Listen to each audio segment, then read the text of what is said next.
নাহমাদুহু নুসাল্লি আলা রাসূলিহিল কারীম আম্মা বা'দ। মুসান্নিফ রাহিমাহুল্লাহ কিতাবের শুরুতে বলেছিলেন যে এই কিতাবের মধ্যে একটা মুকাদ্দমা থাকবে, 4টি বাব থাকবে। তো মুকাদ্দমার মধ্যে 3টি আলোচনা: নাশআতু ইলমিল মুসতালাহ, ইলমে মুসতালাহর উৎপত্তি এবং আল আতওয়ার এবং তার ক্রম বিকাশ। 2 নম্বরে আশহারুল মুসান্নাফাত ফি, প্রসিদ্ধ কিতাবসমূহ, মুসতালাহ হাদিস সম্পর্কে প্রসিদ্ধ কিতাব। 3 নম্বরে তারিফাতুন আউয়ালিয়া, প্রাথমিক কিছু পারিভাষিক শব্দ। মুকাদ্দমা শেষ। এরপরে বলছিলেন যে আল বাবুল আউয়াল, খবর সম্পর্কে। কি? তো খবর আমাদের কাছে পৌঁছার দিক থেকে 2 ধরনের হবে। যে খবরের সনদ অসংখ্য হবে এটা মুতাওয়াতির, আর যে সনদের সংখ্যা, যে হাদিসের সনদের সংখ্যা সীমিত নির্দিষ্ট হবে এটা হলো আহাদ। এটা সংক্ষিপ্তভাবে ভাগ করা হয়েছে। এরপরে মুতাওয়াতিরের সংজ্ঞা দিলেন, মুতাওয়াতিরের শর্ত, মুতাওয়াতিরের প্রকার। মুতাওয়াতির 2 প্রকার, লফজি মানব। শেষ নাকি? এই মুতাওয়াতিরের যত প্রকার আছে সবগুলো হলো মকবুল। সবগুলো কি? এইগুলো রাবির মধ্যে কোনো জারহা তাদিল চলবে না, গবেষণা চলবে না, যে এই রাবিগুলো গ্রহণযোগ্য না এরকম কোনো গবেষণা, আলোচনা, পর্যালোচনা চলবে না। এরপরে থেকে যা আলোচনা সব কাকে নিয়ে? খবরে আহাদ। মুতাওয়াতির আলোচনা শেষ, ওখান থেকেই সংজ্ঞা, শর্ত আর কি প্রকার, ওখান থেকে আলোচনা শেষ। এখন সামনে যা আলোচনা হবে সব কি? খবরে আহাদ। তো এই খবরে আহাদগুলো 2 দিক থেকে ভাগ হয়েছিল। কয় দিক থেকে? হ্যাঁ, একটা ছিল এই খবরে আহাদের সনদের সংখ্যা দিক থেকে, এটা একটা ভাগ। আর একটা হলো যে খবরে আহাদের শক্তিশালী হওয়া, খবরে আহাদ শক্তিশালী হওয়া এবং দুর্বল হওয়ার দিক থেকে। যেমন তোমার নাম হতে বলেছে যে ইসিম, এটা লিঙ্গের দিক থেকে 2 প্রকার, মুজাক্কার মুআন্নাস। এরপরে ভুসআত অর্থাৎ নির্দিষ্ট অনির্দিষ্ট 2 প্রকার, মারিফা নাকেরা। এরপরে সংখ্যা দিক থেকে 3 প্রকার, ওয়াহিদ তাসনিয়া জামা। এরাবের দিক থেকে আবার 3 প্রকার, রাফা নাসব জার। ওই ইসিমটাই তো নাকি, একটাই ইসিম বিভিন্ন দিক থেকে বিভিন্ন প্রকার হচ্ছে। এরকম খবরে আহাদ এটাও হলো 2 দিক থেকে 2 ধরনের কি হবে?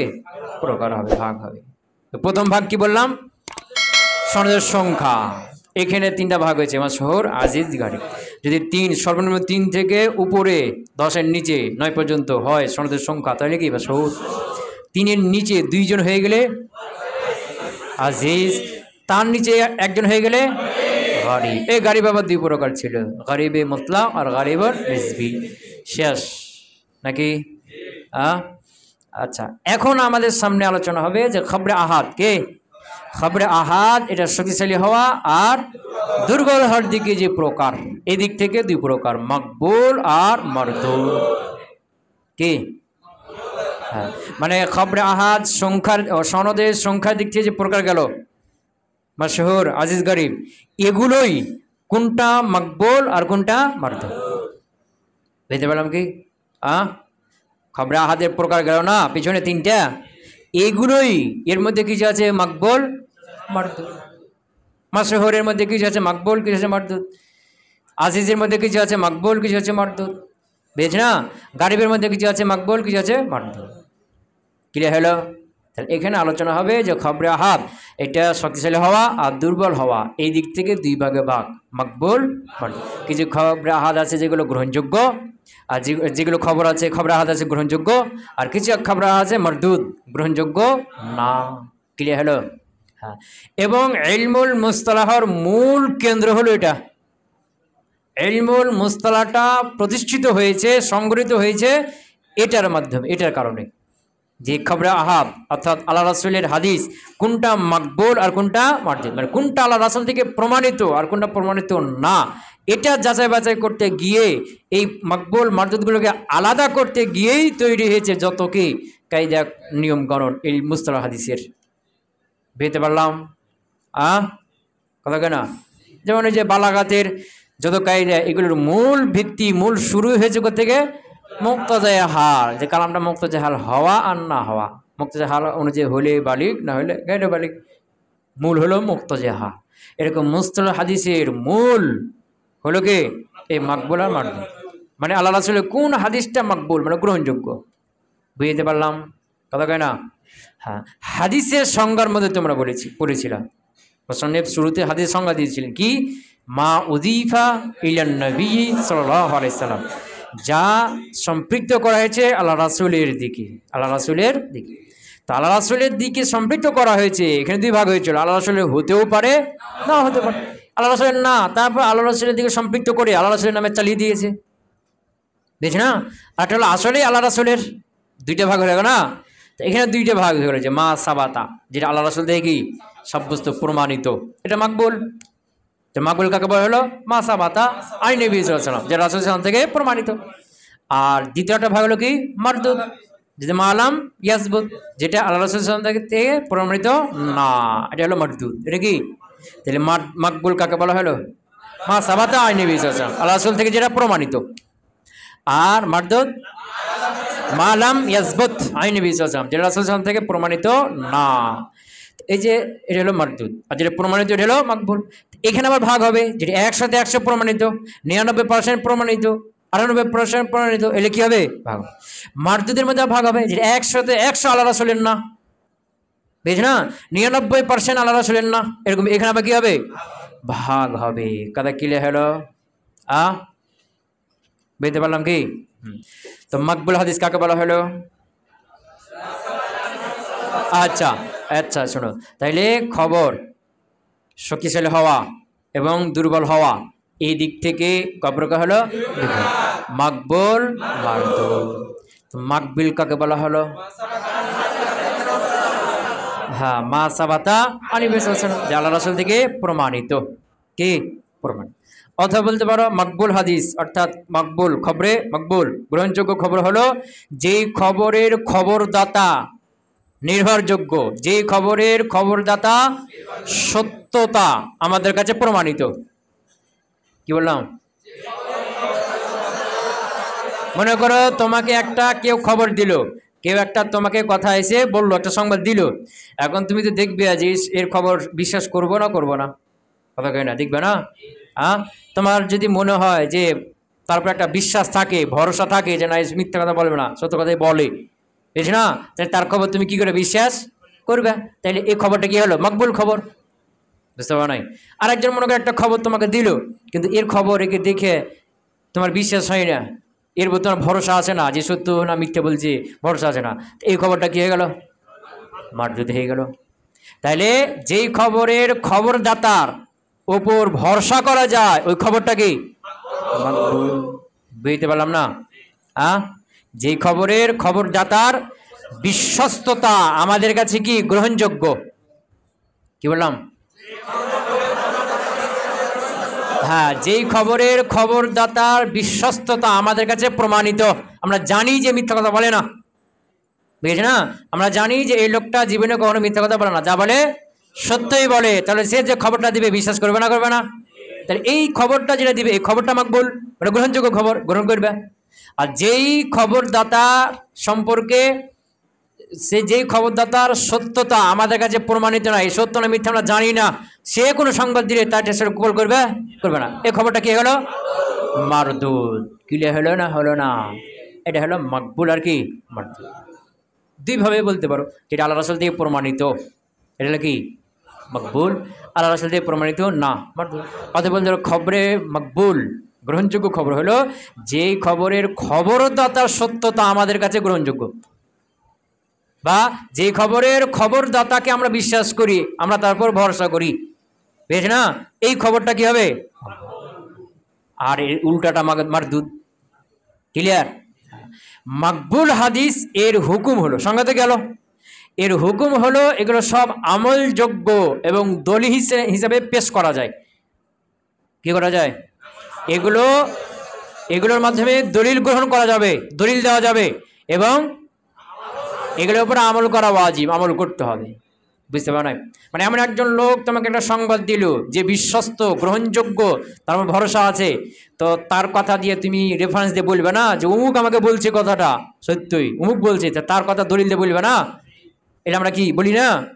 তাহলে এটা কি এর মাধ্যমে মাকবুল হাদিস হলো, হুকুম হলো যে এগুলোর মাধ্যমে দলিল যাওয়া যায় এবং এগুলোর উপর আমল করা ওয়াজিব। কি বললাম? হ্যাঁ, ঠিক এর উল্টোটা হলো মারদুদ। মানে মারদুদ যেগুলো, এগুলোর মাধ্যমে দলিল দেওয়া যাবে না, এগুলোর উপর আমলও করা যাবে না। হুকুম মানে একজন লোক এসে একটা সংবাদ দিল, তো যে সংবাদ দিল তাকে তুমি চিনো না জানো না বা মৃত্যু, তো তার প্রথম ভরসা নাই, তো তার এই মারদুদ হাদিস, তাই যে সংবাদটা দিল এটার উপর তুমি আমল করবে, বা এটা হিসেবে অন্য কাউকে দলিল হিসেবে বলবে যে অমুক আমাকে বলছে, বলবে না, ওর উপর ভরসাই করতে পারছো না এ সত্য না মিথ্যে বলছে। ক্লিয়ার হলো না? হলো না? তাইলে মাকবুল হাদিস কাকে বলা হলো? যে খবরের খবরদাতা সত্যতা আমাদের কাছে প্রমাণিত, সে হলো কি, সেটা হলো মাকবুল। এর হুকুম কি? এটা আমল করা যায়, আমল করা, এরপর আমল করা ওয়াজিব, এবং এটাকে এর দলিল দেওয়াও যায়। আর মারদুদ হাদিস কাকে বলা হলো? যে খবরের খবরদাতা সত্যতা আমাদের কাছে প্রমাণিত না, এই খবরটা হলো মারদুদ, প্রত্যাখ্যানযোগ্য, এই খবর আমরা নিব না, বুঝতে পারলাম? আর এর হুকুম কি? এটা আমল করা যাবে না, এর মাধ্যমে দলিলও পেশ করা যাবে না। ক্লিয়ার হলো? তাহলে খবর আহাদ দুই প্রকার হয়ে গেল, শক্তিশালী দুর্বল হওয়ার দিক থেকে। একটা কি মকবুল, মারদুদ। তো মকবুল এর সংজ্ঞা গেল, হুকুম গেল, মারদুদের সংজ্ঞা গেল, হুকুম গেল। তো এখন আমরা শুরু করব কি? মকবুল। মারদুদ পরে, আগে তো মকবুল। মকবুল মানে যেগুলো আল্লাহর সাথে প্রমাণিত, সেগুলো কোনগুলো নাকি? মকবুল। তো মকবুল হাদিস, ওই যে বললাম আল্লাহর সাথে প্রমাণিত হলে এখানে ভাগ আছে কি, 100 প্রমাণিত, যেটা 99 ভাগ আছে না। এই মাকবুল হাদিসের ভাগ আছে, প্রকার আছে। এর মধ্যে মৌলিকভাবে প্রথমত দুই ভাগে ভাগ, দুইটা স্তর। কয়টা স্তর? মাকবুল হাদিস প্রথমত মৌলিকভাবে কয় ভাগ?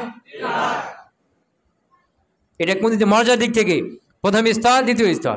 একটা হলো সহিহ, একটা হাসান। মাকবুল হাদিস রুতবাতান, মর্যাদার দিক থেকে প্রথমত কয় ভাগ হলো? সহিহ, হাসান। তো সহিহ হলো 100-তে 100, আর হাসান হলো 99%। তাহলে সহির স্তর আগে, হাসানের সাথে তার পরে, বুঝেছ না? তাহলে মাকবুল হাদিস এর কয়টা ভাগ হলো? প্রথমত দুই ভাগ। কি কি? সহিহ, হাসান। সহিহ, হাসান। সহিহ হলো উপরের স্থান, আর তারপরের স্থান হলো হাসান। ক্লিয়ার হলো? এই সহিহ আবার দুই প্রকার, সহিলে জাতিহি, সহিলে গায়রিহি। সহিলে জাতিহি, সহিলে গায়রিহি। তো সহিলে জাতি হেঁটে উপরের স্থান, এর মর্যাদা আগে, এরপরে হলো সহিলে গায়রি। হাসান আবার দুই প্রকার, হাসান লে জাতিহি, হাসান লে গায়রিহি। হাসান লে জাতিহি, হাসান লে গায়রিহি। ক্লিয়ার? দেখ মোট কা প্রকার হয়ে গেল 4 প্রকার, সহিলে জাতিহি, সহিলে গায়রিহি, হাসান লে জাতিহি, হাসান লে গায়রিহি। ক্লিয়ার?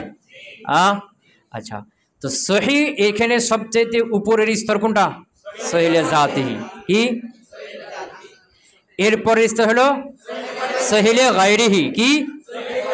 এরপরটা হলো হাসান লে জাতিহি, এরপরটা হলো হাসান লে গায়রিহি।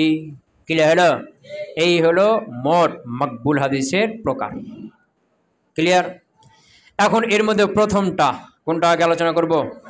প্রথমটা সহিলে জাতিহি। কি? সহিলে জাতি। তো সহিলে জাতি মানে একটা হাদিস সহি, আল্লাহ রাসূল থেকে প্রমাণিত 100-তে 100, এরকমটা হওয়ার জন্য 5টা শর্ত। কয়টা শর্ত বললাম? একটা হাদিস সহি হওয়ার জন্য, মানে আল্লাহ রাসূলের নিশ্চিত, আল্লাহ রাসূল থেকে প্রমাণিত এরকমটা হওয়ার জন্য কয়টা শর্ত? সহিলে জাতির জন্য কয় শর্ত? একটা হাদিস সহি হওয়ার জন্য, একটা খবর সহি হওয়ার জন্য কয় শর্ত? 5 শর্ত। কয় শর্ত? এক নাম্বার হলো ইত্তিসালুস সানাদ। এক নাম্বার কি? আবার বলো, ইত্তিসালুস সানাদ। 2 নম্বরে আদালাতুর রুয়াত। 2 নম্বরে বলতে হবে, আবার বলো, আদালাতুর রুয়াত। 3 নম্বরে যাবতুর রুয়াত। এদিকে তাকাও। 3 নম্বরে যাবতুর রুয়াত। 1 নম্বরে ইত্তিসালুস সানাদ হইতে হবে, 2 নম্বরে আদালাতুর রুয়াত হইতে হবে, 3 নম্বর হলো যাবতুর রুয়াত হইতে হবে। এই 3টা হলো উজুদি হইতে হবে, বুঝতে পারো নাই?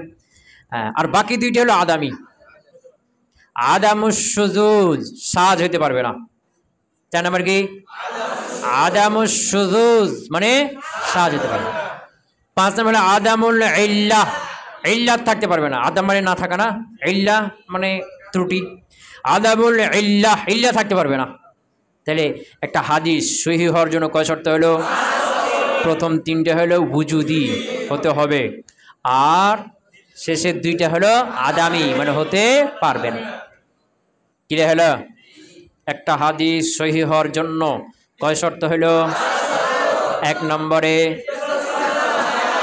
ইত্তিসালুস সানাদ, দুই নম্বরে আদালাতুর রুওয়াত, তিন নম্বরে যাবতুর রুওয়াত, চার নম্বরে আদামুশ শুযুজ হতে, পাঁচ নম্বরে আদামুল ইল্লাহ। তো প্রথম শর্ত ইত্তিসালুস সানাদ হইতে হবে, দুই নম্বর শর্ত আদালাতুর রুওয়াত হইতে হবে, তিন নম্বর শর্ত যাবতুর রুওয়াত হইতে হবে, চার নম্বর হলো সাজ হতে পারবে না, ইল্লাত থাকতে পারবে না। ক্লিয়ার? এই পাঁচ শর্ত সাপেক্ষে একটা হাদিস কি হবে? হ্যাঁ, পাঁচ শর্তের মধ্যে প্রথমটা কি বললাম? ইত্তিসালুস সানাদ, মানে এর সানাদটা মুত্তাসিল হওয়া। কি বললাম? সানাদ মুত্তাসিল হওয়া, মানে মুত্তাসিল হওয়া মানে হাদিসের সনদের মধ্যে যতগুলো রাবি, প্রত্যেকটা রাবি তার নিজ নিজ ওস্তাদ থেকে বর্ণনা করবে। কি বললাম? খেয়াল করার আগে মুত্তাসিল সনাদ বা ইত্তিসালুস সনাদ, সনাদটা মুত্তাসিল হবে, মানে হলো প্রত্যেকটা রাবি তার নিজ নিজ ওস্তাদ থেকে বর্ণনা করবে। যেমন ধরো একটা সনদ কথা বলছিল, উদাহরণস্বরূপ যেমন বুখারী ইসহাক থেকে, ইসহাক ইবনুল মুবারক থেকে, ইবনুল মুবারক মালিক, মালিক জুহরি, জুহরি নাফে, নাফে ইবনু ওমর। বুঝেছ না? তো ইমাম বুখারীর ওস্তাদকে ইসহাক, ইসহাকের ওস্তাদকে ইবনুল মুবারক, ইনার ওস্তাদকে মালিক, ইমাম মালিক, ইমাম মালিক ওস্তাদকে জুহরি, জুহরির ওস্তাদকে নাফে, নাফের ওস্তাদকে ইবনু। তো প্রত্যেকেই তার নিজ নিজ ওস্তাদ থেকে কি করছে? বর্ণনা করছে। এটা হলো মুত্তাসিলুস সনাদ, ইত্তিসালুস সনাদ। বুঝতে পারলাম? এটা কি ইত্তিসালুস সনাদ? বুঝে গেল কি? হ্যাঁ। এর উল্টাটা হলো সনদের মধ্যে বিচ্ছিন্ন হয়ে যাওয়া। কি হয়ে যাওয়া? সনদের মধ্যে বিচ্ছিন্ন হয়ে যাওয়া। তো সনদের মধ্যে বিচ্ছিন্ন হলে বিচ্ছিন্নটা শুরুতে হবে অথবা শেষে হবে, তার মধ্যেখানে হবে। তো যেখানে হবে এক একটা নাম আছে আলাদা। যদি সনদের শুরুতে বিচ্ছিন্ন হয়, কোথায়? তাহলে এটাকে বলা হয় মুআল্লাক। যেমন সনদের শুরু হলো মুহাদ্দিস বুখারী, শেষ হলো তাবি, শেষ হলো কে? তাবি, সাহাবি পর্যন্ত। কোথায়? শেষ হলো সাহাবি, শেষ হলো কে? তাবি বা সাহাবি ধরো, আর শুরুটা হলো কে? মুহাদ্দিস। তো বুখারী বা মুসলিম মানে মুহাদ্দিস। তো এই সনদের শুরু থেকে যদি রাবি পড়ে যায়, একজন, দুইজন, চারজন, পাঁচজন, যা পড়ে পড়ুক, শুরু থেকে পড়লে এটাকে বলা হয় মুআল্লাক। কি বলা হয়? কি বলা হয়? হ্যাঁ, যেমন মনে করো কথা যে ইমাম বুখারী ইসহাককে বাদ দিয়ে সরাসরি ইসহাকের ওস্তাদ ইবনুল মুবারক থেকে বর্ণনা করছে, তাহলে কি হয়ে গেল? মুআল্লাক হয়ে গেল। মধ্যেখানে ইমাম বুখারী আর ইবনুল মুবারকের মধ্যেখানে কি আছে? ইসহাক আছে। এরকমটা যদি হয়ে যায় তাহলে এটা ইত্তিসালুস সনাদ হলো না, এটা সহিহ হবে না। কি হবে না? কারণ ইমাম বুখারী তার পূর্বের হলো ইসহাক, ইসহাকের পূর্বের মানুষ হলো ইবনুল মুবারক। তো ইমাম বুখারী তো একজন, মানে ইমাম বুখারী আর ইবনুল মুবারক মধ্যখানে কি আছে? ইসহাক আছে। বুঝতে পারো নাই? হ্যাঁ। এখন মনে করো ইসহাকের ওস্তাদ ইবনুল মুবারক, এটা ইনি তো ইমাম বুখারী অনেক আগে মারা গেছে, অনেক আগে। কি তো ইমাম বুখারী কিভাবে ওনার থেকে হাদিস বর্ণনা করতে পারেন? কথা বুঝতে পারো নাই? এইরকম যদি হয় তাহলে হাদিসটা কি হবে না? সহিহ হবে না।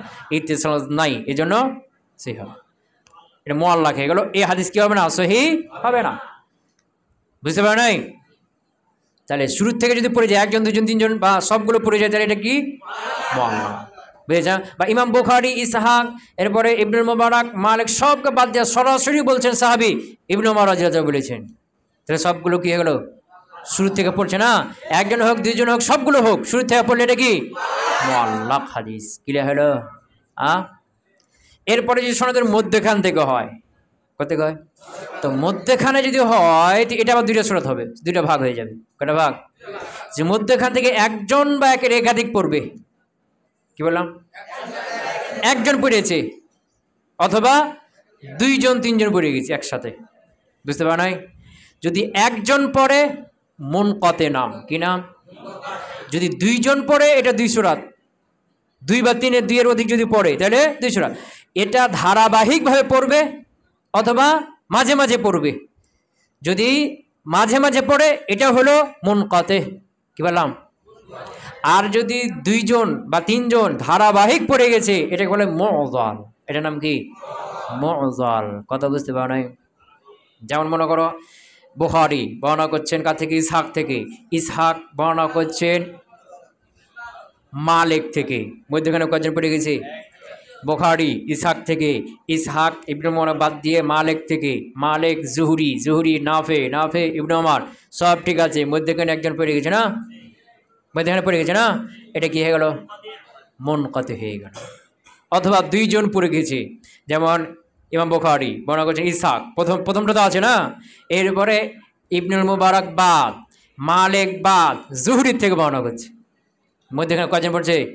ধারাবাহিক না, একসাথে 2 জন, এটা হলো মুআযাল। এটা কি? মুআযাল। কথা কি বুঝতে পারলাম? হ্যাঁ।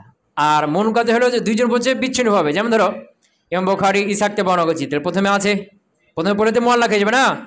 বুখারী ইসহাক থেকে, ইসহাক বর্ণনা করছে ইবনে মুবারককে বাদ দিয়ে মালিক থেকে। কার থেকে? মালিক বর্ণনা করছে জুহরি বাদ দিয়ে নাফে থেকে। এর মধ্যে করে বললো নাফি ইবনে উমর, তো করে বললো 2 জন একসাথে না মাঝে মাঝে? এটা হলো মুনকাতে। কথা ক্লিয়ার? তাহলে মধ্যখান থেকে 1 বা একাধিক পড়ে গেলে মুআল্লাক। মধ্যখান থেকে 1 বা একাধিক যদি পড়ে ধারাবাহিক ছাড়া তাহলে মুনকাতে। আর মধ্যখানে যদি 2 বা 2 এর অধিক পড়ে ধারাবাহিকভাবে তাহলে মুআযাল। আর শেষের থেকে যদি পড়ে যায় এটা হলো মুরসাল। শেষে যেমন তাবি সরাসরি বলবে আল্লাহ রাসূল সাল্লাল্লাহু আলাইহি ওয়াসাল্লাম বলেছেন, মধ্যখানে কে ফেল দিয়েছে? এটা কি হয়ে গেল? মুরসাল। বুঝেছ না? তো এলে হলো সনের মধ্যে কিছু পড়ে যাওয়া। এর কয়টা ভাগ হলো? 4টা। মুআল্লাক, মুনকাতে, মুআযাল, মুরসাল। আর এর উল্টোটা হলো ইত্তিসালুস সনাদ, মধ্যে কিছু পড়বে না, ডাইরেক্ট শুরু থেকে শেষ পর্যন্ত সবগুলো কি আছে? মুত্তাসিল হয়ে আছে। প্রত্যেক রাবি তার নিজ নিজ ওস্তাদ থেকে বর্ণনা করবে শুরু থেকে শেষ পর্যন্ত। এটা হলো কি? ইত্তিসালুস সনাদ। বুঝতে পারলাম? তাইলে সহিহ হওয়ার জন্য প্রথম শর্ত কি? ইত্তিসালুস সনাদ। ইত্তিসালুস সনাদ কাকে বলা হলো? প্রত্যেকটা রাবি তার নিজ নিজ ওস্তাদে বর্ণনা করবে শুরু থেকে শেষ পর্যন্ত, সনদের শুরু থেকে শেষ পর্যন্ত। আর এর উল্টোটা হলো মুআল্লাক, মুনকাতে, মুআযাল, মুরসাল। এগুলো সামনে আলোচনা আসবে। কি? এগুলো সব সামনে আলোচনা আসবে। ক্লিয়ার হলো? তাহলে 1 নম্বর কি হয়েছিল? ইত্তিসালুস সনাদ। ইত্তিসালুস সনাদ যদি না হয় তাহলে হাদিসে কি হবে না? সনদ যদি মুত্তাসিল না হয়। এখন ইমাম মালিক কি বলছে? কি ইমাম মালিক, ইমাম বুখারী বর্ণনা করছে ইমাম মালিক থেকে। কার থেকে? মুত্তাসিল সনদ হয়েছে। ইমাম মালিক তো অনেক আগে মারা গেছে, ইমাম বুখারী তো অনেক পরে জন্ম হয়েছে। ইনিও কোত্থেকে শুনতে পেলেন? উনার সাথে কখনো সাক্ষাৎ করলেন আর কখনো উনার থেকে হাদিস শুনলেন? উনি তো অনেক পরে জন্ম হয়েছে না? এরকম যদি হয় তাহলে এটা কি হবে না? সহিহ হবে না। এখানে কি নাই? প্রথম শর্ত ইত্তিসালুস সনাদ নাই। ক্লিয়ার হলো না? হলো না? 2 নম্বর শর্ত। 2 নম্বর শর্ত কি? আদালাতুর রুয়াত। রাবিরা প্রত্যেকটা আদল হইতে হবে। কি হইতে হবে? প্রত্যেকটা আদল হইতে হবে। কি হইতে হবে? আদল। কি হইতে হবে? হ্যাঁ। তা আদল হওয়ার জন্য একটা রাবি আদল হবে। তো আদল মানে তার মধ্যে 2টা জিনিস থাকবে না। কয়টা জিনিস? প্রথমত 2টা, আসবাবুল ফিসক আর খাওয়ারিমুল মুরুআহ। কি বললাম? এই 2টা জিনিস থেকে মুক্ত থাকতে হবে একজন রাবিকে। একজন রাবি যদি কি হইতে হয়? আদল হয়, তাহলে কয়টা জিনিস মুক্ত থাকতে হবে? আসবাবুল ফিসক আর একটা হলো খাওয়ারিমুল মুরুআহ। 1 নম্বরে কি বললাম? 1 নম্বরে আসবাবুল ফিসক মানে ফাসেক হওয়ার কারণ, মানে যে কাজগুলো করলে ফাসেক হয়ে যায়, আসবাবুল ফিসক। 2 নম্বর খাওয়ারিমুল মুরুআহ। খাওয়ারিমুল মুরুআহ। আবার বলো 2 নম্বর খাওয়ারিমুল মুরুআহ। বইয়ের দিকে তাকাও না, আমার দিকে তাকিয়ে মুখে মুখে বলো খাওয়ারিমুল মুরুআহ। মুরুআহ মানে ব্যক্তিত্ব, মান মর্যাদা, আর খাওয়ারিম মানে নষ্ট করে দেয়। তো যেই কাজগুলো ব্যক্তিত্ব নষ্ট করে দেয় এগুলোর নাম কি? এগুলো তাফসিল সামনে আসছে। তাহলে একজন রাবি আদেল হবে হতে হলে কয়টা জিনিস মুক্ত হবে? এক নম্বরে আসবাবুল ফিসকে মুক্ত হবে, 2 নম্বরে খাওয়ারিমুল মুরুআ ফাসেক হওয়ার মাধ্যম। তো ফাসেক হয় ফিস্ক, ফাসেক এটা আবার 2 ধরনের। কয় ধরনের? আল ফিস্ক ফিল আকিদাহ, আকিদের মধ্যে ফাসেক, বিদাত আকিদের মধ্যে। ওর আকিদা কি? আজে বাজে আকিদা, বুঝেছ না? ওর বিশ্বাসের মধ্যে, ইমানের মধ্যে, আকিদের মধ্যে কি বিদাত হয়ে গেছে, বুঝেছ না? সাহাবীদের যে আকিদা ওটা নাই। যেন মুরজিয়াদের আকিদা খারাপ না, খারেজ মুরজিয়া মুতাজিলা এদের আকিদা কি খারাপ না?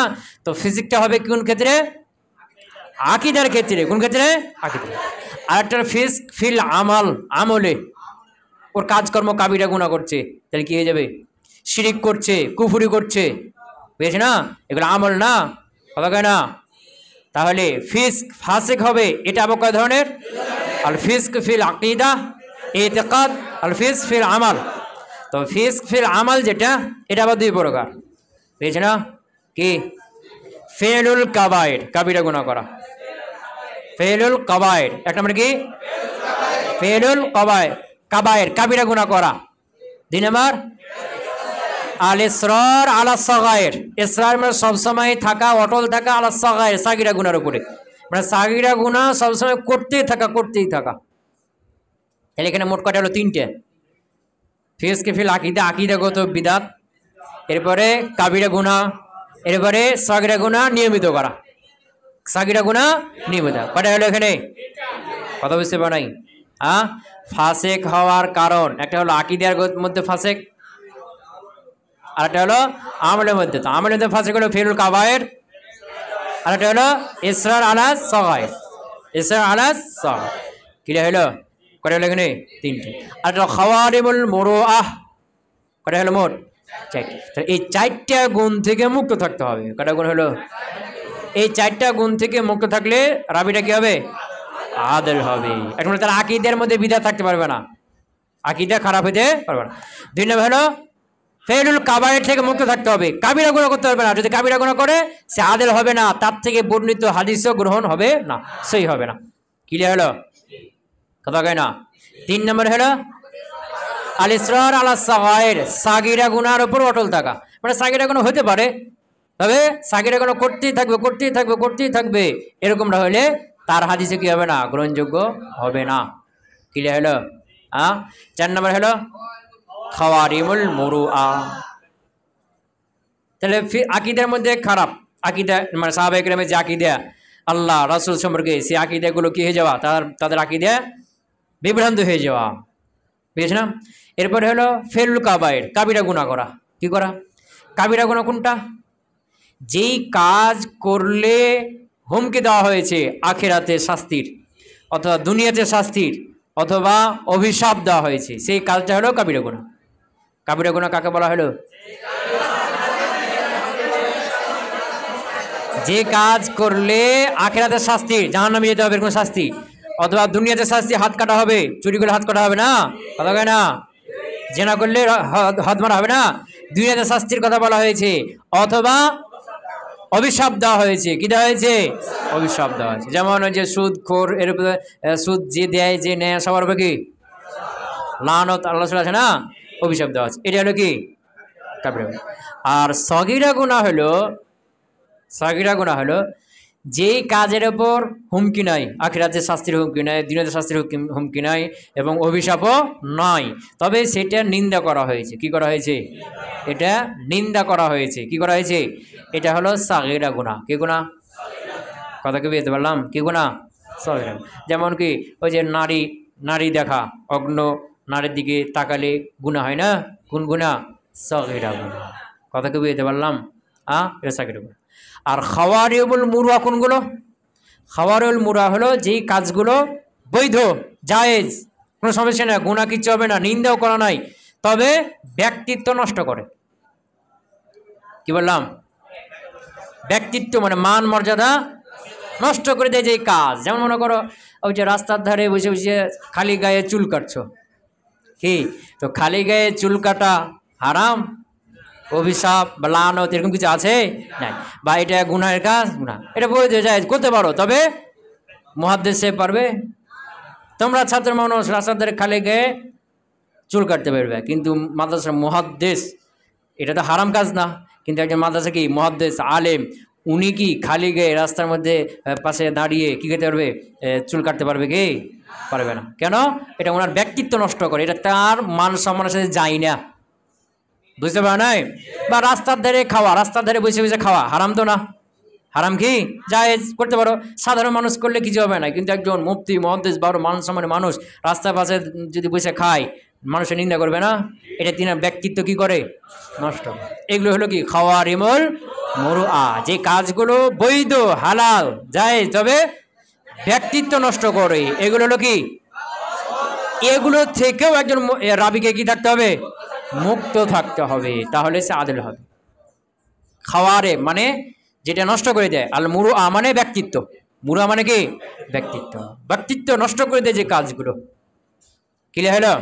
তো ব্যক্তিত্ব নষ্ট করে যে কাজগুলো খাওয়ারে মুরুআ, এগুলো বিভিন্ন অঞ্চল ভেদে হয়। কি? বিভিন্ন এলাকা, অঞ্চল, দেশ, সমাজ হিসেবে হয়ে থাকে। মনে করো কি বলছে কি, পা দিয়ে কাউকে উঠানো, সকালবেলায় কাউকে পা দিয়ে উঠায় না, উঠে না, উঠে না? হ্যাঁ, এখন এটা আমাদের সমাজে খারাপ চোখে দেখে, কিন্তু সৌদি আরবে এগুলো সচরাচর হয়। আল্লাহ রাসূল বিভিন্ন সাহাবীকে পা দিয়ে উঠে দেন সকালবেলায়। কথা বুঝতে পারে নাই? খারাপ কিছু না, হারামও না, জায়েজ। তবে আমাদের বাংলাদেশে এটাই কি করে? খারাপ চোখে দেখে, খাওয়ারেল মুরুআ, ভালো লোক এগুলো করে না, কিন্তু সৌদি আরবে এগুলো কি? এগুলো সব করে সচরাচর, তাদের কাছে এটা খারাপ না। কথা বুঝতে পারলাম? অঞ্চলভেদ হয়। যেমন আমাদের এখানে কেউ যদি গালে গাল ঠেকায়, খারাপ দেখে, কিন্তু সৌদি আরবে এগুলো সচরাচর হয়, করে তারা। এটা কি না খাওয়ারেল মুরুআ? ওদের কাছে না, কিন্তু আমাদের কাছে। তো খাওয়ারেল মুরুআ এটা কি হবে? সমাজ ভেদে, দেশ ভেদে, অঞ্চল ভেদে হবে, যেখানে যেটা খাওয়ার মুরুআ হিসেবে গণ্য করে সেটা সেখানে হবে। ক্লিয়ার হলো না? হলো না? তাহলে একজন রাবি আদেল হতে হলে তাকে কয়টা থেকে মুক্ত থাকতে হবে? কয়টা? চারটা বা তিনটা বানিয়ে দাও। ফেলুল কাবায়ের, ইসরাল সাগায়ের, আর খাওয়ারিউল মুরুআ, আর আকিদের ক্ষেত্রে ফাঁসে কি? চারটা ধরে নাও। কয়টা হলো? কত বুঝতে পারো নাই? কয়টা হলো? এই চারটা থেকে মুক্ত থাকলে রাবি কি হবে? আদেল। এখানে মুসান্নিফ রাহিমাহুল্লাহ চারটার সাথে আরো তিনটে দিবেন। এই চারটা হলো তোমার আদামি, হতে পারবে না। এই চারটা কি? আদামি, হতে পারবে না। আর এখানে মুসান্নিফ আরো তিনটে দিবে, এগুলো হলো কি? উজুদি, মানে হতে হবে। যেমন একটা মুসলমান হইতে হবে, দুই নম্বর হলো বালেগ হইতে হবে, তিন হলো আকেল হইতে হবে। একটা মানে কি? মুসলমান হইতে হবে, বালেগ হইতে হবে। বালেগ না বালেগ হইলে তার হাদিস চলবে না। যদি মুসলমান হইতে হবে, মুসলমান না হয়, কোনো ইহুদি, কোনো খ্রিস্টান যদি হয়, তাহলে তার হাদিস হবে না। ইমাম বুখারী, ইসহাক, এবার ইবনে মুবারক এমন একজন মুহাদ্দিস বলছে যে কি একজন ইহুদি, তাহলে এটা কি হবে না? এটা আদালতের রদ নাই, এই জন্য হাদিসে সহিহ হবে না। মুসলিম হইতে হবে। দুই নম্বরে বালেগ, না বালেগ হলে হবে না। বুঝতে পারলাম? নাবালক অবস্থায় কোনো কথা বলছে, এটা গ্রহণযোগ্য হবে না। তবে নাবালক অবস্থায় কোনো একটা হাদিস শুনেছে, বর্ণনা করছে বালেগ হয়ে, এটা চলবে। কথা কয় না? যেমন সাহাবী অনেকে কি ছিলেন? নাবালেগ ছিলেন। ইবনে আব্বাস, ইবনে ওমর, এগুলো অনেকে নাবালেগ ছিলেন না, আল্লাহ রাসূল যখন মারা যান, কিন্তু তিনারা বালেগ হয়ে, বড় হয়ে অনেক হাদিস আল্লাহ রাসূল থেকে কি করেছেন? বর্ণনা করেছেন। কথা কি বুঝতে পারলাম? তাহলে দুই নম্বরে কি? বালেগ হইতে হবে। তিন নম্বর হলো আকেল, মজনুন, পাগল, এদের কোনো হাদিস গ্রহণযোগ্য হবে না। কথা কি বুঝতে পারলাম? তো এই যে তিনটা মুসলমানের শর্ত দিবেন, এই তিনটা শুধু এখানে না, এই তিনটার যে কোনো ইবাদতেই শর্ত আছে। সালাত আদায় করতে গেলেও মুসলিম হইতে হবে, বালেগ হইতে হবে, আকেল হইতে হবে। পাগলের উপর সালাত ফরজ হয় না, নাবালেগের উপরেও হয় না, অমুসলিমের উপরেও হয় না। সিয়াম পালন করলেও মুসলিম হইতে হবে, বালেগ হইতে হবে, আকেল হইতে হবে। যে কোনো ইবাদতের জন্য এই তিনটা শর্ত আছেই। ওই হিসাবে এখানে কি করা হয়েছে? অ্যাড করা হয়েছে, যুক্ত করা হয়েছে। কথা ক্লিয়ার হলো? তাহলে মোট একজন রাবি আদেল হতে গেলে কয়টা জিনিস হইতে হবে? তিনটা। আদামি না উজুদি? মুসলমান হইতে হবে, বালেগ হইতে হবে, আকেল হইতে হবে।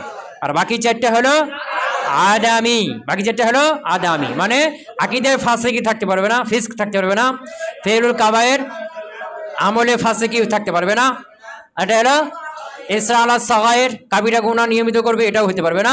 আবার খাওয়ারিবুল মুরওয়া ব্যক্তিত্ব নষ্ট করে যে কাজগুলো এগুলোও করতে পারবে, তাহলে রাবিটা কি হবে? আদল হবে। ক্লিয়ার হলো? বুঝতে পারলাম? তাহলে সহিহ হওয়ার জন্য 2 নম্বর শর্ত কি হলো? আদালাতুর রুয়াত। 1 নম্বরে কি? ইত্তিসাসনা। 2 নম্বরে আদালাতুর রুয়াত, রাবি আদেল। রাবি আদেল না হলে এই হাদিস সহিহ হবে না। আর আদালতের রাবির আদেল হওয়ার জন্য কয় শর্ত হইল? বুঝতে পারলাম? মানে সোজা কথা হলো যে রাবিটা মুত্তাকি, পরহেজগার, সত্যবাদী, আমানতদারি হবে, সে হলে আদালতের রাবি, আদেল রাবি। বুঝতে পারে নাই? মানে কাবিরা তার আকীদা ফাসিকি থাকবে না, সে কাবিরা গুনাহ করবে না, সাগিরা গুনাহ থেকে মুক্ত থাকবে, মাঝে মাঝে হয়ে গেলে তওবা করে ফেলবে, বাদ দিয়ে দিবে, ছেড়ে দিবে, বুঝছ না? এবং ব্যক্তিত্ব নষ্ট এগুলো কাজগুলো সে করবে না। এর উল্টাটা কি করবে? মুত্তাকি হবে, পরহেজগার হবে, সত্যবাদী হবে, আমানতদারি হবে না। এ হলো কি? আদালতের রাবি, আদেল রাবি। কি রাবি?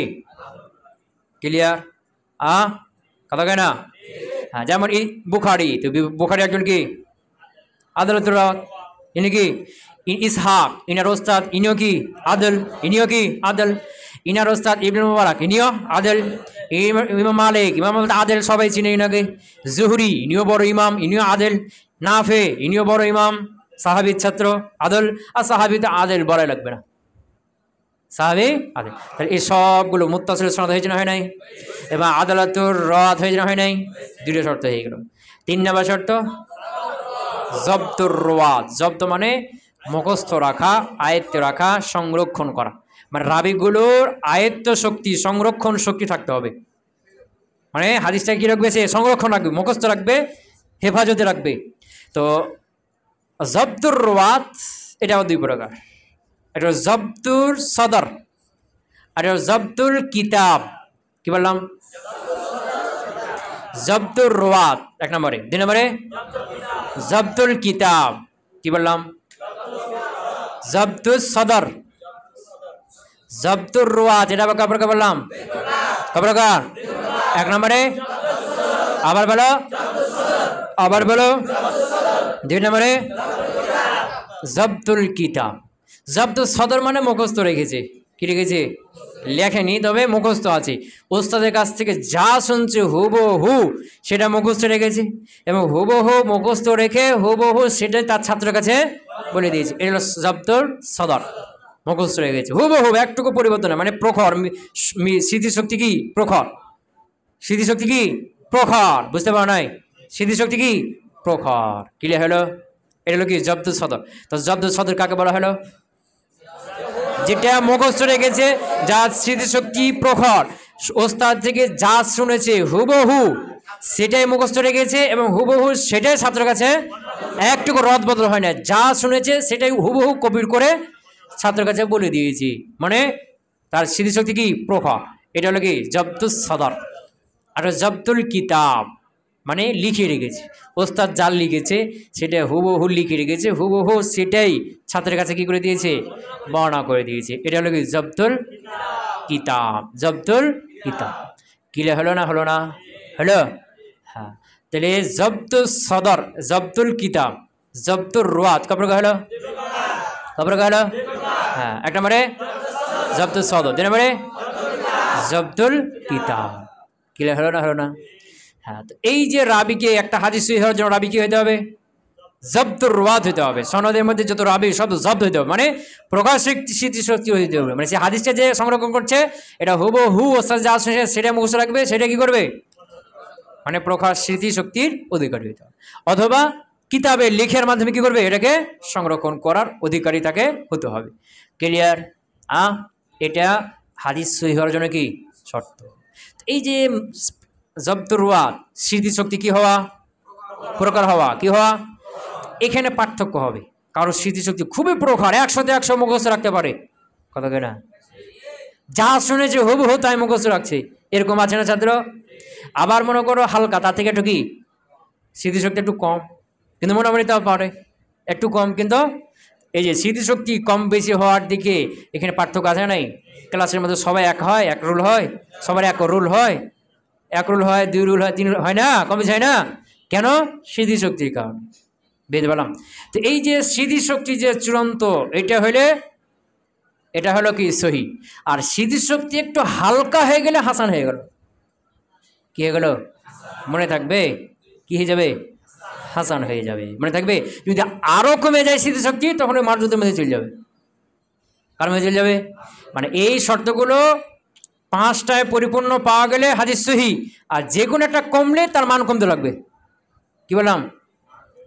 এই পাঁচটার মধ্যে যে কোনো একটা কমলে যতটুকু পরিমাণ কমবে তত এর মান কমে থাকে। যদি পরিপূর্ণ পাঁচটায় পাওয়া যায় সহি। কি বললাম? পাঁচটায় আছে, পরিপূর্ণভাবে আছে, এটা হলো কি সহি।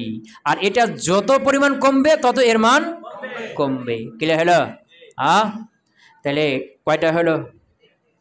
ইত্তেসাল সানাদ, আদালাতুর রওয়াত, আর জব্তুর রওয়াত।